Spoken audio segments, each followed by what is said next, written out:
Por eu ser um cara crítico, muitas pessoas podem dizer assim, ele é um cara que tá velho, um cara que não pensa direito, e todo mundo tá com medo dessas eleições porque pode ser uma ditadura, não sei o que e tal. Primeiro, eu nasci em pleno regime militar, que não era ditadura. O brasileiro tinha condição de viajar, o brasileiro tinha condição de sair para o seu lugar, ninguém prendia ninguém. As pessoas que eram presas eram pessoas assim, políticos corruptos, né? Quem sabia entender o que era o regime, sabia obedecer. Você respeitava o seu professor em sala de aula, você ia para a escola uniformizado, você tinha a sua alimentação adequada, você tinha um uniforme limpo, você saía da escola, ia para casa. Quem ficasse 10 horas da noite fora corria o risco de ir para a delegacia para poder prestar depoimento. Você saindo do seu trabalho, você tinha que ter sua carteira de habilitação no bolso, né? Se você saísse mais tarde. Então, o pessoal costuma falar que depois das 10 horas da noite existia a lei do silêncio. Não era. Era uma espécie de conter a população. Por outro lado, você tinha durante o dia liberdade para você andar para qualquer lugar, não tinha perigo de ser assaltado naquela época, né? Eu era muito novinho, então eu sabia que as pessoas tinham mais liberdade de ficar na rua, de ficar andando para qualquer lugar.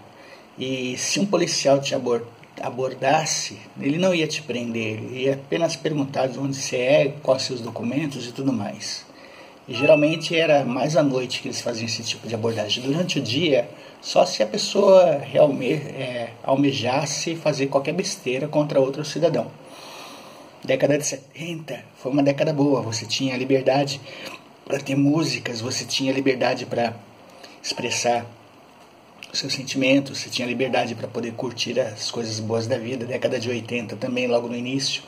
Até que entrou a democracia, que, entre aspas, eu não considero tanta democracia assim, porque depois que mataram Tancredo Neves e o presidente Sarney assumiu o poder, o Sarney ajudou, de certa maneira, a segurar o Brasil. No entanto, existia aquela questão de que o pessoal tinha aquela contenção, né? Nós tivemos impeachment 2 vezes, tiramos o presidente Collor, porque ele confiscou todo o nosso dinheiro, tiramos a Dilma, né? E eu tô vendo a molecada que nasceu entre 93 e 94, que não soube o que é passar perrengue mesmo na década de 90, não soube o que é ter inflação de mais de 1000%. Essa molecada tá dizendo assim, mas vai ter uma ditadura, a gente não tem liberdade, não sei o que, peraí, se você acha que é uma ditadura, vai para Cuba, vai para Venezuela, vai para a Coreia do Norte. Lá vocês vão ver realmente o que é ditadura. Que você realmente está reclamando que se for eleito Bolsonaro, ele vai se contra as pessoas que são gays, contra negro, não sei o que. Isso daí é tudo balela.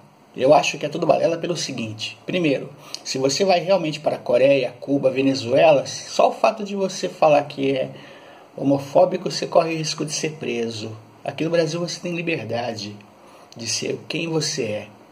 Só o fato de você falar que é gay, não sei o quê. O racismo no Brasil é um racismo que as pessoas costumam falar que é meio encoberto. E eu sou mais ou menos contra o tal do politicamente correto, porque hoje em dia não se pode sequer contar uma piada que é motivo de processarem não sei o que e tal.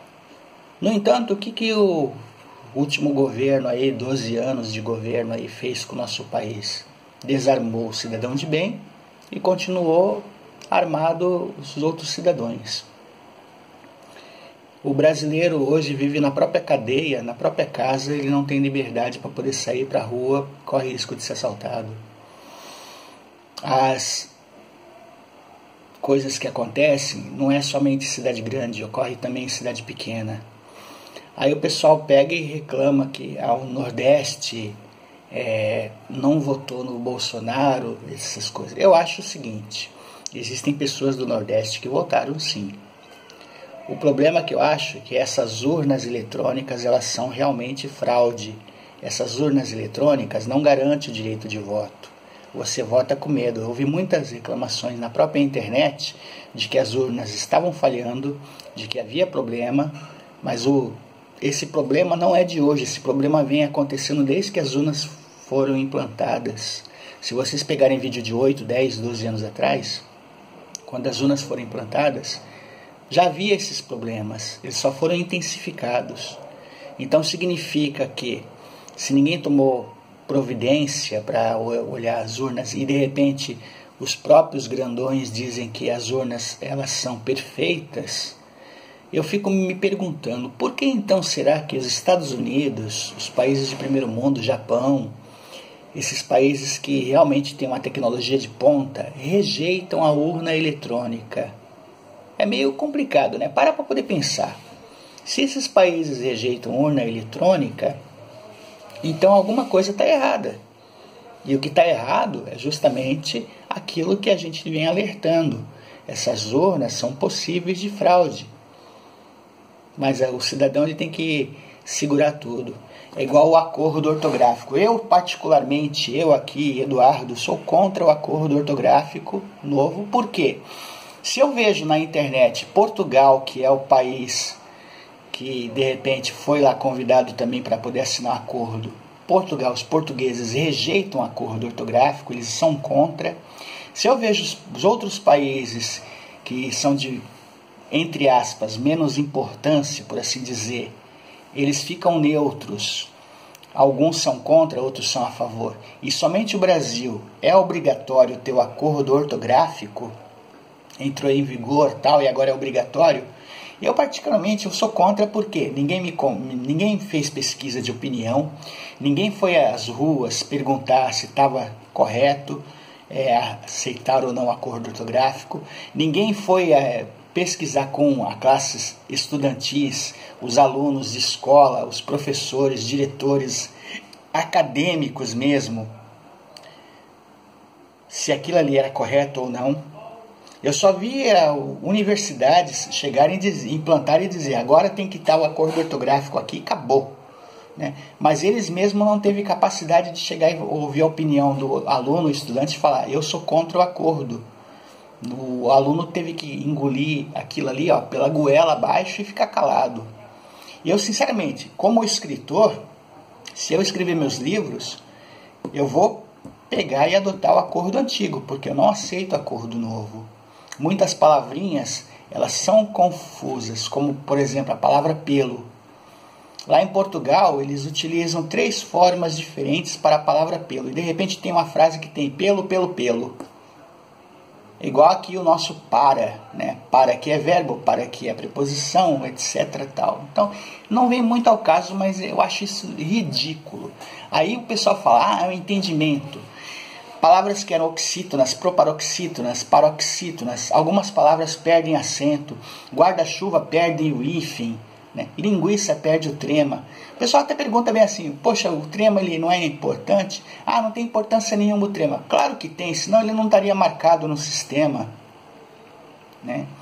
Então, eu vejo por aí, o voto é obrigatório aqui. Se o voto é obrigatório, o alistamento militar é obrigatório, eu me pergunto particularmente, você mesmo aí, se é obrigatório, por que então falam que o país ele é democrático? A liberdade de expressão. Se você tem liberdade de expressão, lógico que você tem que ter ciência que toda liberdade tem um certo limite. Não vamos confundir liberdade com libertinagem, é outra coisa. Mas vamos levar em consideração o seguinte, a minha liberdade de agir, ela vai de acordo também com as leis. Agora, se as leis só querem favorecer os mais endinheirados, um certo grupo, e não favorece a população de modo geral, que tipo de lei nós estamos vivendo? Eu quero para o nosso país uma educação de qualidade, uma saúde de qualidade, transporte para o cidadão de qualidade, segurança também de qualidade, segurança, que eu possa ir e vir tranquilamente. Né? Eu quero que o país melhore nessa forma. Agora o pessoal fica discutindo liberdade de gênero. racismo, coisas assim que são de menos importância. Eu fico indignado que se eu um dia for vereador, deputado, seja o que for, eu não gosto de política, mas se um dia, sabe-se lá o dia de amanhã, eu ser um político, a primeira coisa que eu vou chegar no Congresso lá, ou na Câmara, ou na Assembleia, é pedir um silêncio para que eu possa falar. Afinal de contas, se eu não tiver que dar o exemplo, quem está assistindo vai olhar e falar, poxa, o pessoal não respeita nem a casa, né? Ali é a casa da mãe Joana, você vê muitos deputados, muitos vereadores, muitos camaradas dormindo ali, enquanto um outro está fazendo a sua oratória, eles não prestam atenção. E depois, quando eles querem ter a vez, eles ficam gritando, né, de tal forma que às vezes até atrapalha o raciocínio das outras pessoas.